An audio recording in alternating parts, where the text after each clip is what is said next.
Regulated by the Uganda Communications Commission. Issues at hand.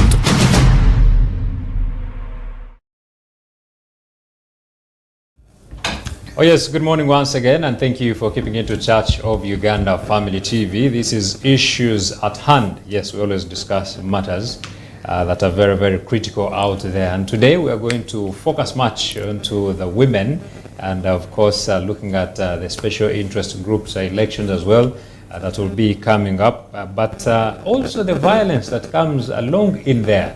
And we have special people that will be discussing that, and these are legal officers from the Women Probonal Initiative. And just besides me is Miss Esther Nakitende, legal officer, right? Yes, sir. Perfect. Please start by greeting our people out there. Good morning, viewers. It's a beautiful morning, and we are very happy to have you for this particular show. And please listen in and learn a few things or two on violence against women during the elections. Okay, very interesting. And at the extreme end, Mr. Solomon. Yes. Good morning, sir. Morning, how are you? Please greet our people out there. Good morning, our viewers. My name is Solomon Chisache, and I'm glad to be here on Church of Uganda Family Television. Yes. Okay, very interesting. So I'm going to start immediately with maybe someone who doesn't know what the Women Probonal Initiative is. If you could briefly give us a highlight and the values you stand for and what you defend, Esther. Again, good morning, viewers. So Women's Probonal Initiative is a feminist organization, one that has the desire to see that all women across Uganda are protected in all dynamics. Let it be the economic, let it be the political, let it be the social. And our aim, objective as an organization is to ensure that we correct the historical imbalances or injustices against women in a way of offering legal services at a pro bono level, free of charge, and advocating for women's rights and girls across the country. So that is Women's Pro Bono Initiative. Okay, and now we are speaking about special interest groups, and women are part of them, basically. Can you also maybe give us a brief about the special interest groups and also these elections? Okay, so according to the law, Article 78 of our Constitution, which we term as our mother law, is one that gives us these special interest groups. You have, for example, you have the women, you have the youth, you have the workers, the elderly. Then you also have in our parliament now, we also have the UPDF having its own members of parliament. So these special interest groups are the groups that are there. Why are they called special interest groups? Because our government felt that they need some unique attention that is unique and specific to them, that is not general. They have their own problems and challenges that face them as interest groups. So that is what sets them. Usually in parliament they are 5-5. For the special interest groups, but then we also have other laws that affect them. You have the National Youth Council Act that deals with the youth, for right from the village level to the district level. And yesterday they were voting for at the parish level for the youth. And then you also have the National Women's Council Act. Now that deals with women as well. At every level you have 10-10, from the village 10. And then at the parish you have 10, sub-county 10, till district 10, then the national, where we also have the 10 that make up now the whole National Women's Council. And then you also have the workers. It's the same story, where they have their trade unions, so they vote among themselves to get who represents them and their leaders, and also the elderly back in our villages who start from 80 and above. So those elections are basically to create their leadership structures so that they are well represented in all government structures. Okay. Yeah. So what forms of violence comes from such elections? If they are basically targeted to only these people, who even brings up the violence? What are the forms of violence detected in these SIG polls? So for the special interest groups, and particularly the women, there are different forms of violences, and one of them could be the physical, the psychological violence, then the intimidation, then also the sexual harassment. When we're looking at the violence against women during election, we can choose to look at it in about two dimensions: women participating as electoral candidates, women standing for political position, then women as voters, women as observers of election. And when we take that direction and particularly look at the women participating as political candidates, we look at the sexual harassment violence.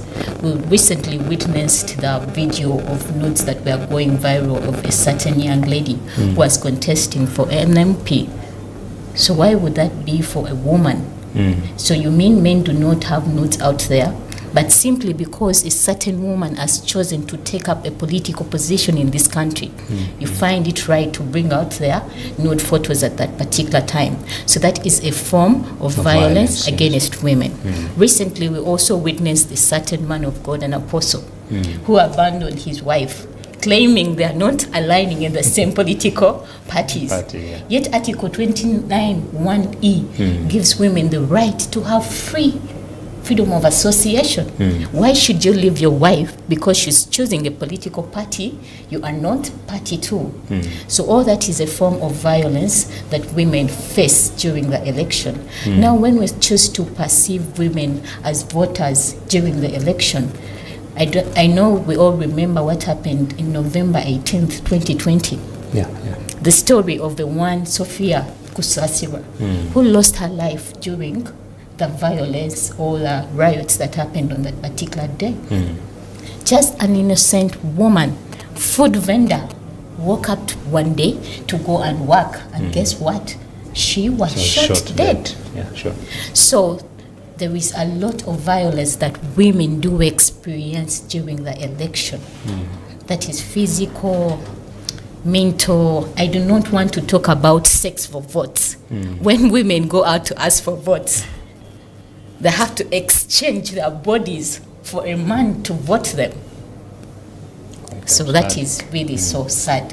Wow, very sad indeed. And Mr. Solomon, what do you think is the root cause of all this violence? Have we not yet understood that there is equality in society? What is the problem? I think one is the stereotypes that we have in our communities, and that comes through our cultural backgrounds, even our I don't want to touch the church, but our religious affiliations, where at times, for example, women are seen as inferior, and that limits the women from coming up to contest to come for these positions. However, still just on the cultural bit as well, you go to communities where it's a taboo. Like, it's how does a woman come up to contest? But we have examples of districts where women, it's all led by women. Oyam district, the woman MP who is the minister for gender is a woman. Both constituencies, Oyam North and Oyam County, women are the ones. The whole district is, the MPs are women, and that shows you the progress that the community has made, the Langi have made with regards to their culture and stereotypes, that they're willing to allow women to lead. So I feel it comes down to one, how we are raised in our society, that is our cultural upbringing, and also the norms and traditions that are there, but then to also the stereotypes that exist against women generally. Okay, and when you speak about the positions, don't you think women also have a role to play in regards to representation? Because I understand there are women area member of parliament seats for districts and all that, but why is it that not so many of them have shown interest in these other positions where men are? And it brings you, I think, back to the answer I said earlier. I think it's the stereotypes that women are not meant to be leaders that are in our community. That a woman is going to be scared to run against a man. I come from Busoga sub-region, and I think the only woman that is directly elected in our constituency is Honorable Pasis Namuganza. She's the MP for Bukono constituency. She ran against men, and she was able to defeat them. So if such examples keep coming up and women are able to see women going at the constituency level rather than just coming for woman MP seat, that gives them a good example. So I think we also need to do, I think, more sensitization to women and show them that you have the power and capability to hold any position in this country. A vice president is a woman. The prime minister is a woman. The first deputy prime minister is a woman. The speaker of parliament is a woman. It just shows you the progress that we are taking as a country with regards to women leading. Okay. So how does this violence that is put against women, majorly during elections, uniquely affect women other than men? Because first and foremost, if we are heading into an election, there is that how you should represent yourself, but how uniquely does violence affect a woman? When you also look at it, because politics tends to be very dirty, by the way. Certainly it does. But the kind of words thrown at people and all those things, how would it uniquely affect a woman than a man? Yeah, I would love to start by saying that women are also very unique in a way, and that is recognized under the Constitution of our country. Article 33 particularly states that women are unique. So even the kind of violence that does affect women during election is one that is different from the one that affects men. Okay. Let's look at women in the sense of their gender as feminine. The first thing a woman stands before a man, the man will consider how she appears and what comes with that. Then they will start to judge her body before they even consider what Esther Nakitende has to say as a political aspirant. The question is, you usually hear, does she have Nash? Honestly. So the body shaming alone is a unique type of violence when it comes to women in politics. The other question will be, is she married? If she is not competent to take up leadership position. They will never ask a man if he is married or not, if he has 6 packs or not. But those are the questions they will ask a woman simply because she is female. Then the other unique violence is one that comes with intimidation. How they perceive women to be weak, women to be one that are supposed to be cooking at home. What business does she have in the parliament of this country? So that intimidation to a level that women are discouraged from taking up active position or competing with men, just like Solomon has said. I was having a conversation lately with a female councillor of Kawempe. She was telling me this time she does not just want to come as a female councillor. She wants to come as a direct member of parliament. And guess what the voters told her? Your position is being a woman. Go and lead the woman. So that kind of unique violence against women is one that men will never identify with or even understand. It only appears to us because we are women. Okay.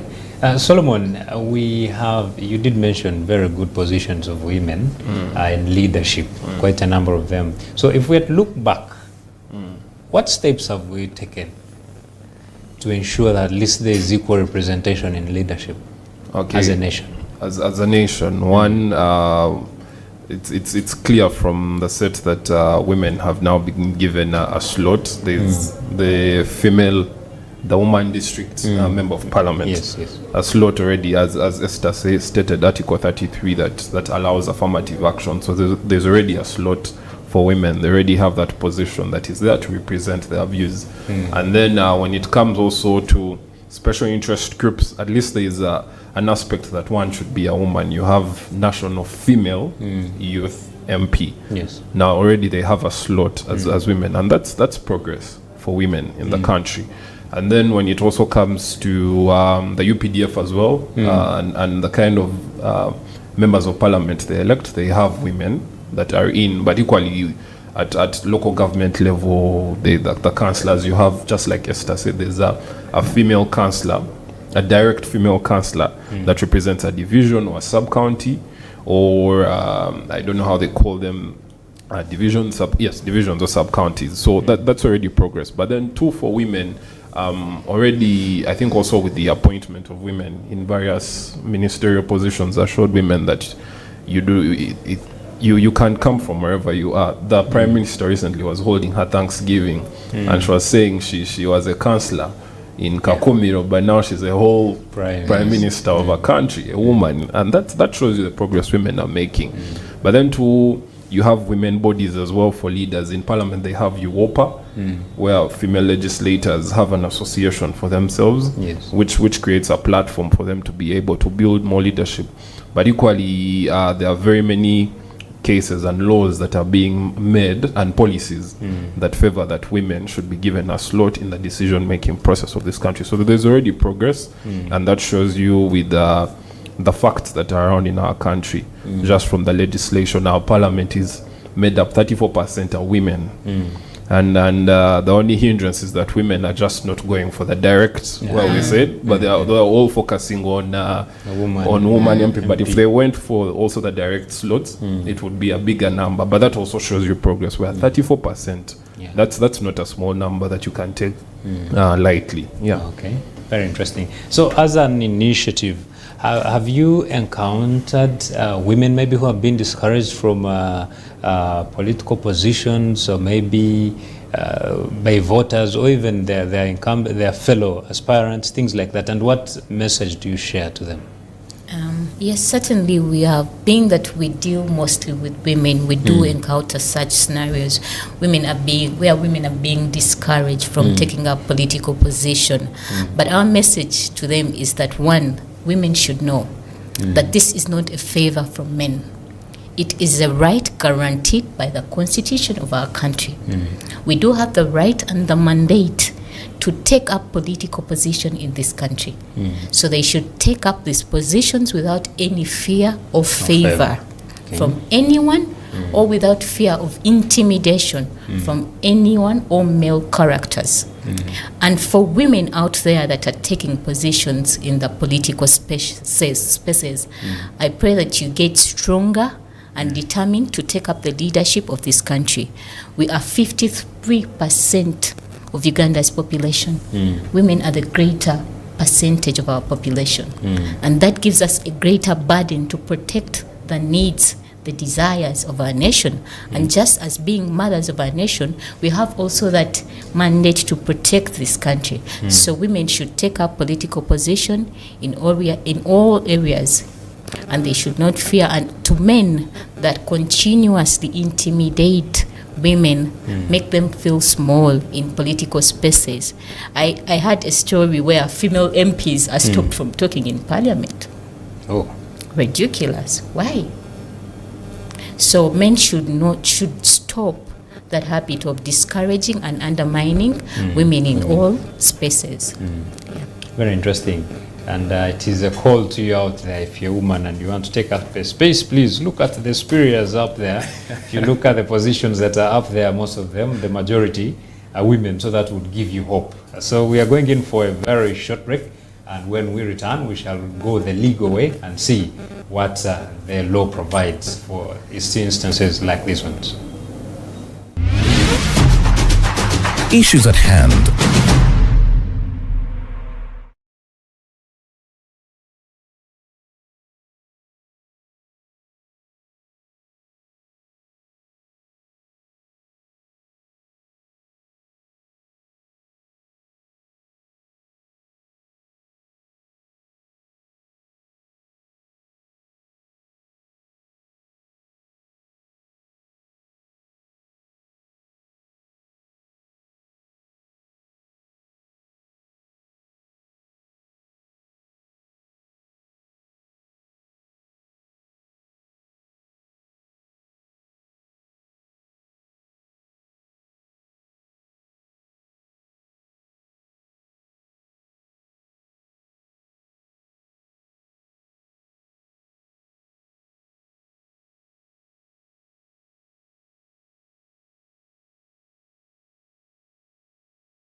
Issues at hand. Welcome back. You are watching Issues at Hand here on Church of Uganda Family TV, and we're looking at the effects of violence marred in special interest groups or the elections, because this is the season but also you must be aware that I'm here with Miss Esther Nakitende and Mr. Solomon Chisache, who are legal officers from the Women Probonal Initiative. We have discussed a number of things in regards to violence comes along with that faces women and all that. So right now I want to go straight to Miss Esther, and we look specifically at the specific protections that are given to the women, or what the Ugandan law says about violence that comes around with these elections, but now targeting specifically to the women. Okay, thank you very much for that very important question. One, I would start by saying that Article 21 of our Constitution provides that all persons are equal, whether men or women. So that should tell us that women are also equal to men in all dynamics and all spheres of life. Then when we look at Article 33 of our Constitution, is one that is specific to women and protecting women's right. Then we also look at Article 59 that guarantees a right to women to participate in election, the right to vote. Then you also look at Article 29 1E of our Constitution. That one gives the women the right to associate, and association in terms of political parties, women to belong to any political parties that they would desire to be part of. So those are some of the rights guaranteed under the Constitution. Then we look at there is a particular act, the Domestic Violence Act, one that is also centered at protecting women against violence. We just used an example of a certain man of God, an apostle, who abandoned the wife simply because they are not in the same political party. That is a form of domestic violence. So when you look at the Domestic Violence Act, the aim is to protect women against such incidences and such stereotype again from men. So those are some of the laws that are very specific to protecting women against violence during the election time. So during such a period, there are so many duty bearers, and they have specific roles. First we have the police, and we have political parties themselves, then we have CSOs and all those. So let me now face the police themselves. What do you think their role is in regards to ending violence in such elections? Thank you so much, Luke. So the police, according to the law generally, the police is supposed to provide security for the candidates or those in the elections during campaigns, even post-campaign time and before, because the security is paramount. At the time when you're a candidate, you're prone to any attacks. Anyone can attack you because you're not aligning with their interests, or your views are different from their views. So you're entitled to security. But equally, the police is supposed to maintain generally law and order in the country, not only for the candidates, but also for the country as well. Businesses need to keep running. The economy needs to move. So politics and elections aside are not just the only things that need attention from the police. However, the police as well enforces court orders. During that time, there are a lot of orders that fly around from court, because someone runs to court when there's an injustice with regards to, let me say, how the election went or the primaries went. They will run to court to get an injunction blocking the other candidates' nomination or election. So there are a lot of court orders flying around. So police enforces those court orders because it's a court order is something binding. It's you cannot question it. It's from court. It carries authority. So police enforces what court has given. So it also enforces the court orders during that time. And then police as well makes sure there is security during the election day at the polling station. Everything is moving smoothly, and there's no interruption as well. But equally, it also provides It protects the voting materials, right, from the ballot boxes to the ballot papers to the biometric systems.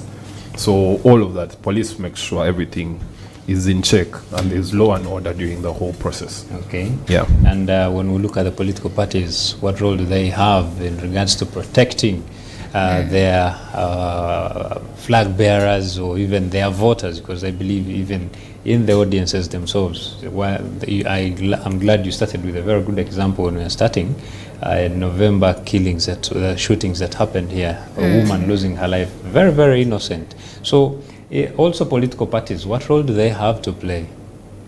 As political parties, the first step is to educate the women in their political parties about their rights and how best they can fight for themselves out there during the elections. Empower them with the knowledge. Tell them what they need to do while in the field. Tell them how to respond to such abuses. That is the first step to ensuring that women take political position, and that should come directly from their political parties. The next step after you've educated a woman how best she can address the violence that comes from out there is that you need to provide them with all the resources they need. If it is money, give them the money. Because one of the problems that women have, they have to look for the money to finance their campaigns. And what comes with that? They will start to give their bodies for the money. Yeah. So the political parties have the responsibility to finance the election, to see that their candidate do not exchange sex for votes.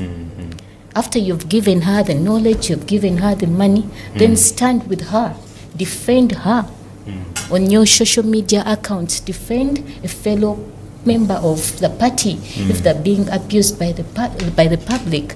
In such a manner, political parties will ensure that women actively participate and also enjoy the political spaces. Okay.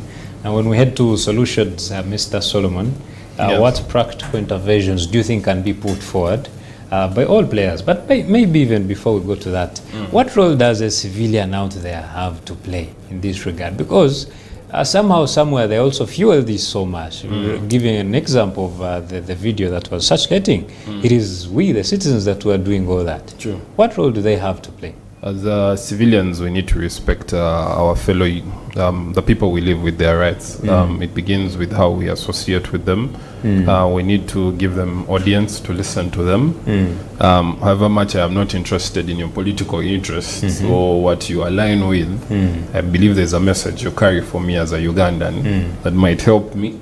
So I'm supposed to do that. However, as a citizen as well, I am supposed to make sure that your rights as well are protected. Not only mine, but also yours are protected. So I am supposed to make sure your security is safe during your campaign and during the whole electoral process. But equally, me protecting your interests, it also comes down to what we stated earlier, the sharing of the clip or the video of the lady. It's also, as I believe, and I think it also comes with the awareness and sensitization we need to give our people as Ugandans, that if you received such content, you need to think and relate with it and imagine, what if it's my mother, what if it's my daughter, what if it's my sister or my auntie? How would they feel in such a position or in such a place? So it also comes down to you as an individual to look at all of that and see that you make sense out of it and you do not share it. Yes, the excitement can come in, but you need to be human at first. And then as civilians as well, we need to practice all our rights. Our right to vote, because when we vote, we are placing the right leaders in all these decision-making bodies. So we need to practice our right to vote. We need to protect our vote because your vote matters. It's your interest. It's your decision. So you need to make sure your decision is protected. But equally, if you're not happy with the decision that has been made, there are right appealing processes. You don't need to beat up someone. You don't need to kill someone. You can run to court if you're not happy. We've seen scenarios where a voter took the late Honorable Katolo Wama to court because they were questioning his academic documents. So they were not happy with the decision that had been made. Those are the right steps that we need to make as civilians. You don't need to beat someone. You don't need to shoot someone. because at the end of it all, we are all Ugandans. This is our home, this is our country, and we are not going anywhere. Okay. Yes. Very interesting. And now, Esther, you're going to speak to the women specifically. How can the women, majorly those who could be there already, how can they also empower their fellow women so that they can come and stand in those positions and the circle can really grow bigger? Yeah, thank you very much. To the women that are already there, women that are already in politics, first I want to recognize that it is not easy. With the dynamics in our country, it is not easy for a woman to be in politics. And for that, I recognize and appreciate the strong women that have taken up all those positions. And my call to those particular women is to encourage other women to take up the same positions. How best can we do that? Let's support one another as women. It is very important that we speak for the women even while in parliament. It is very important that we preach the right message in terms of women being in parliament and also portray a proper picture. So women in politics, when you join politics, or women that are already there, do not preach a wrong picture of what it means to be in politics. Some women say, when I got into politics, I lost my family. I'm now a very irresponsible mother. I do not have time for my children. Please, let's try and balance it all to see that we can inspire 25-year-olds, 24-year-olds to join politics. So that is the first step. Preach the right thing about the positions that you are occupying. And also, while in parliament, advocate for affirmative action. We already have affirmative action, but extend it more. We still have a lot to do as women in terms of politics of our country. Preach that gospel. Advocate for the rights of the women in parliament and everywhere that you go. In such a manner, women in politics will encourage others to also join the same. All right. In other words, it should be good representation. Exactly. Solomon, I don't know if it is also a stereotype. They say that when a woman goes up there, things change a little bit. Is it also part of the stereotypes? I don't want to believe that. Yes, it's part of the stereotypes, but I don't want to believe that it's true. Yes, when I feel when women get there, they do better than men.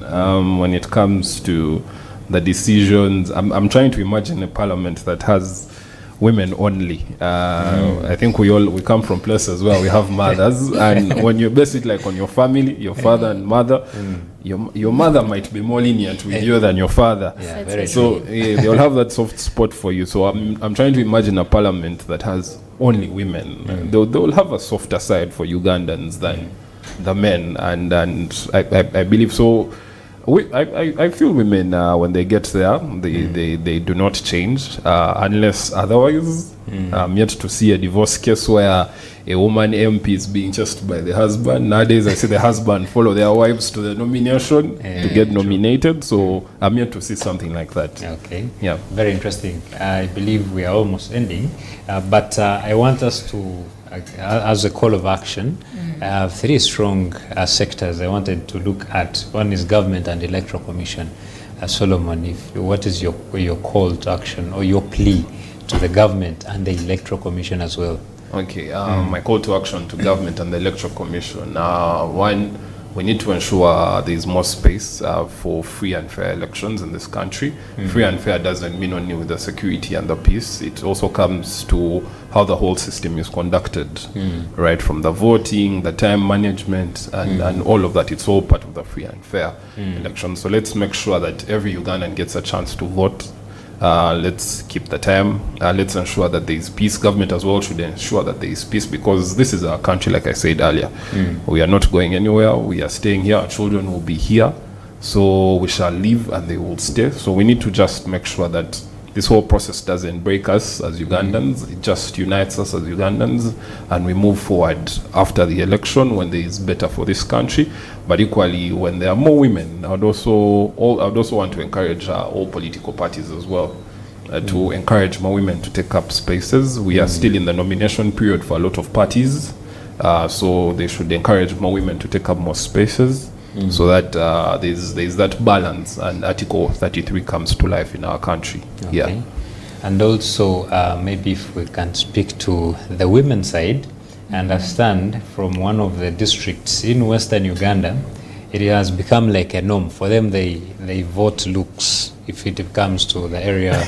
Yes, it is. And actually, even right now, they are contesting like over 10 for the NRM ticket. But I'm very sure by the time we finish the flags, they will have voted looks. That's what they do.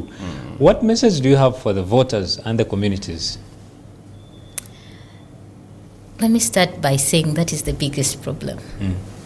When you are to appreciate a woman simply because of how she looks, not what she brings on the table, that is so dangerous.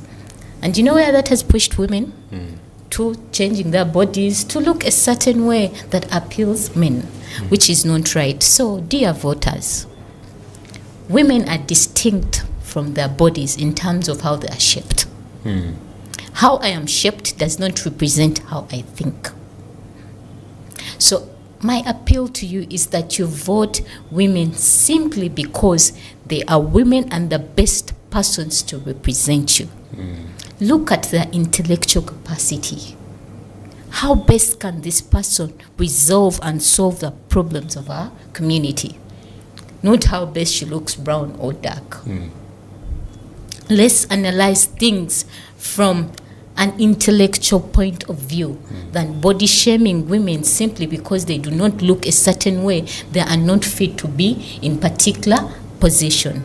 So I pray that we get rid of that stereotype and body shaming and appreciate women for who they are in terms of their intellectual capacity, but not reduce them to just mere looks. And to the social media, people who keep spreading photos of women who does not have what, simply because these women have chosen to take up political position. Even the Electoral Commission does not have a requirement of how you look. It is your academic qualification. Then why should you, the voters, vote me on how I look?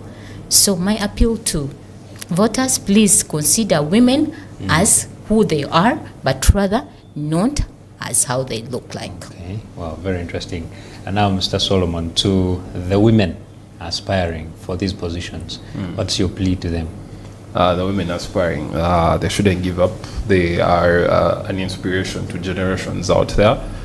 You might contest not knowing that there are thousands of girls looking up to you with the position where you are. The former speaker keeps saying, I was there to empower women and things like that, but we see there is also steady progress of how women now look at leadership. Women are taking on these big roles and they are interested in being bigger leaders for this country. So when you're a woman, I encourage you to continue, take up your space. This country is ours. We all have an equal share in it. If you want to contest, please run, contest. There are frameworks and laws and rights that protect you as a woman. No one should intimidate you with regards to the position you want, whether it's at the constituency level, and challenge the norms and the stereotypes that exist so that people learn from you and our society becomes better. But also the husbands, please support your wives. Come through. If you're a brother, support your wife. I've seen a comedian in town who is supporting his wife. He moves with her in the constituency, campaigning, asking voters to vote for her.